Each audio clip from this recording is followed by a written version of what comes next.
عايز تبقى محلل رياضي جامد؟ تعال اقول لك تعمل ايه.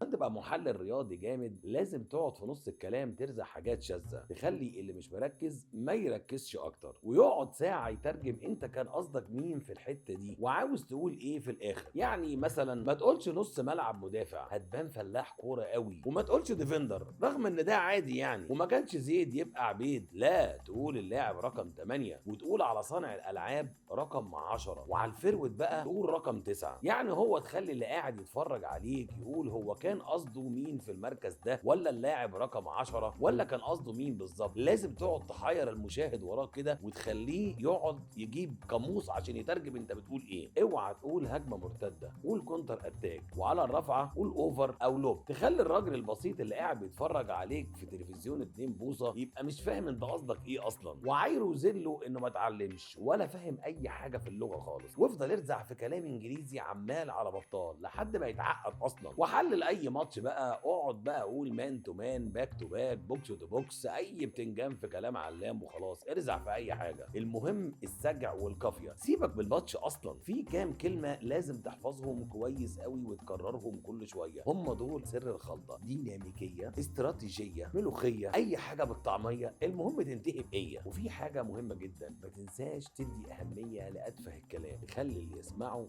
يفتكرك انك حد جامد جدا وانت على الله حكايتك اصلا. يعني لو حد بيقول لك يا كابتن علق على خساره ماتش بلديه المحله من غزل المحله، ده خبر عادي ومحدش بيهتم بيه اصلا غير سكان المحله واهالي اللعيبه دي اصلا. بس حضرتك لازم بقى تبقى راجل حسيوك وترد ردود شاذه وغير متوقعه بالمره. خلينا نقول ان كره القدم اتغيرت بعد الحرب العالميه الثالثه، وخصوصا مع انتفاء الشيوعيه، وده اثر على الطبقات خصوصا الفلاحين والعمال. والعمال هم اللي زي بلديه المحله والغزل، وده اثر جدا في ال...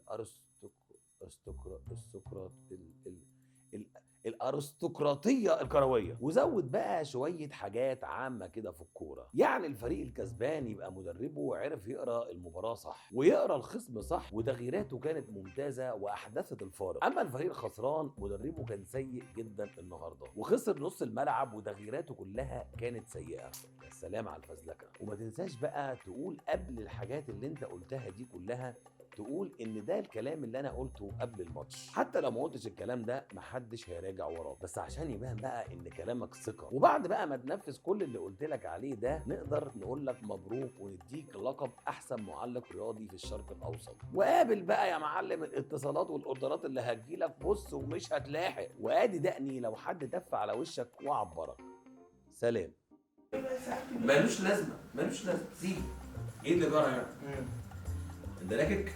اه انت هتاخده كلوز قرب لي جامد قوي زي التاني. بس مش مشكله دلوقتي، في الاخر في الاخر بتقول اوفر الاوفر. اوفر اوفر او لو اوفر او لو. بعد اوفر. كده نعمل كيلو واحد. اه تمام. سبور كيلو عايز كيلو عادي. يلا بينا. ماشي يلا.